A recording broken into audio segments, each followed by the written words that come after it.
Welcome to true 9 news. అంగన్వాడీల సమ్మె మరింత ఉధృతంగా సాగుతోంది. తమ న్యాయమైన డిమాండ్ల పరిష్కారం కోసం చేస్తున్న అంగన్వాడీల సమ్మె 18వ రోజుకు చేరుకుంది. మొదటి రోజు నుండి నేటి వరకు అదే పోరాట పటిమతో సమ్మె చేస్తున్నారు. ఈ సందర్భంగా వారికి మద్దతుగా కొండేపి నియోజకవర్గ తెలుగుదేశం పార్టీ శాసనసభ్యులు డాక్టర్ డోలా శ్రీ బాల వీరాంజనేయ స్వామి పాల్గొని వారికి మద్దతు తెలిపారు. న్యాయపరమైన కోరికలను ప్రభుత్వం తీర్చాలని డిమాండ్ చేశారు. మండలంలోని అన్ని అంగన్వాడీ కేంద్రాల కార్యకర్తలు, ఆయాలు, వివిధ సంఘాల నాయకులు తదితరులు పాల్గొన్నారు. అదేవిధంగా హెల్పర్లకు కూడాను సహాయకులను జీతాలని ఆరోగ్య ప్రభుత్వం తెలుగుదేశం ప్రభుత్వం పెంచడం జరిగింది. తెలంగాణతో సమానంగా మీకు వేతనాలు ఇస్తామని చెప్పేసి అక్కడ 13,500 వరకు జీతాలు ఇస్తామంటే 11,500 రూపాయలు మాత్రమే మీకు కొనసాగిస్తూ ఇచ్చిన మాట తప్పడం జరిగింది జగన్మోహన్ రెడ్డి గారు. మీరు ధర్నా చేస్తున్న సమయంలోనే తెలంగాణ కొత్త ముఖ్యమంత్రి 18,000 రూపాయల పైసలకు జీతాలు ఇస్తూ అక్కడ జీవో జారీ చేస్తే మీరు 26,000 డిమాండ్ చేస్తా ఉన్నారు. తెలంగాణతో సమానంగా అన్నారు కాబట్టి ఆ జీవో కూడా వస్తుందని చెప్పేసి మీరు ఆశగా ఎదురు చూశారు.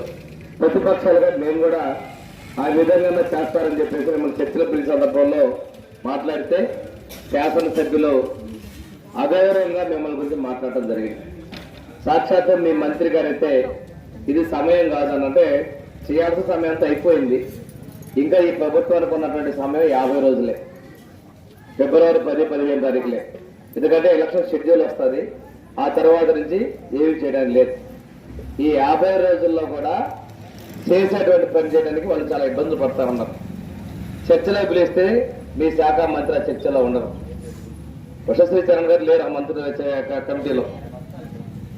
మీ మీటింగ్ వాళ్ళు రాకుండా అంటే మీ సమస్యల మీద ఎంత నిర్లక్ష్య వైఖరి చూస్తున్నారో అర్థం చేసుకోవాలి. మీ మీద వ్యక్తిగతంగా కూడా చాలా కోపం ఉన్నట్టు. ఎందుకంటే మొట్టమొదటిసారి రోడ్డు ఎక్కారు.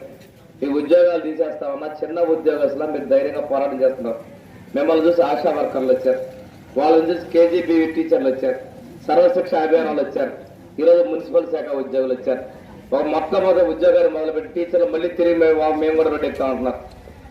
ఒక్కసారిగా 400 సంవత్సరాల్లో ఎవరు రోడ్డు ఎక్కినా, సోషల్ మీడియాలో పోస్ట్ పెట్టినా, పోలీస్ కేసులు పెట్టి ఉక్కుపాదం తని చేస్తే అదలకుండా బెదరకుండా మీరు వచ్చారు. మేము మీకు ఒకటే చెప్తా ఉన్నాం, ఈ ప్రభుత్వం నటిస్తా ఉంది. నిద్రపోతున్న వాళ్ళు లేపచ్చు కానీ నటించే వాళ్ళని లేపలేము. మీకు చేయకూడదనే ఉద్దేశంతో ఉన్నారు వాళ్ళు. చేసే పని అయితే ఇప్పటికి 18 రోజులు మీరు ఉన్నప్పటికీ ఆ ప్రభుత్వం దిగొచ్చి చేయాల్సిందే కానీ చేయడం లేదు. నేను ఇప్పటికైనా మించిపోయింది జగన్మోహన్ రెడ్డి గారికి. ఎందుకంటే తప్పనిసరిగా ముఖ్యమైనటువంటి శిశు సంక్షేమ శాఖలో సేవలు అందించిపోయినాయి. చూడటానికి సెంటర్ మూసేయడం అనుకుంటారు కానీ ఆ సెంటర్ ద్వారా మీరు ఇచ్చేటువంటి సేవలు మొత్తం కూడా నిలిచిపోయినాయి. కాబట్టి తప్పనిసరిగా మీ డిమాండ్లు పరిష్కారం చేయాలని చెప్పి డిమాండ్ చేస్తూ మీరు ఉద్యమంలోకి వచ్చిన వెంటనే మా అధినేత మాజీ ముఖ్యమంత్రి చంద్రబాబు నాయుడు గారు అంగన్వాడీ చేసే సమ్మెకు తెలుగుదేశం పార్టీ సంఘీభావం తెలపని చెప్పేసి చెప్పడం జరిగింది. నేను కొండేపిలో అదేవిధంగా మర్రిపూడిలో కూడా అంగన్వాడీ సెంటర్లు ధర్నా శిబిరాన్ని సందర్శించేది చేయడం జరిగింది. మొన్న మీరు కూడా నా దగ్గరకు వస్తాను పోతే నేను 8 గంటలకు బయటికి వెళ్తాను, 3 గంటలకు ఉంటానని చెప్పాం. కొద్దిగా మీ కమ్యూనికేషన్ గ్యాప్తో నాకు రిప్రజెంటేటివ్ మీరు వచ్చినప్పుడు కలవలేకపోయాం. ఏది ఏమైనప్పటికీ కూడాను తెలుగుదేశం పార్టీ మీ డిమాండ్ పట్ల సానుకూలంగా ఉంది. ముఖ్యమంత్రి గారిని ఈ డిమాండ్ల పరిష్కారం కోసం చొరవ చెప్పని చెప్పి మేము కోరుతా ఉన్నాం. రెండోది 50 సంవత్సరాలు సేవలు చేసిన తర్వాత రిటైర్మెంట్ బెనిఫిట్స్ ఇవ్వాలనేది తెలుగుదేశం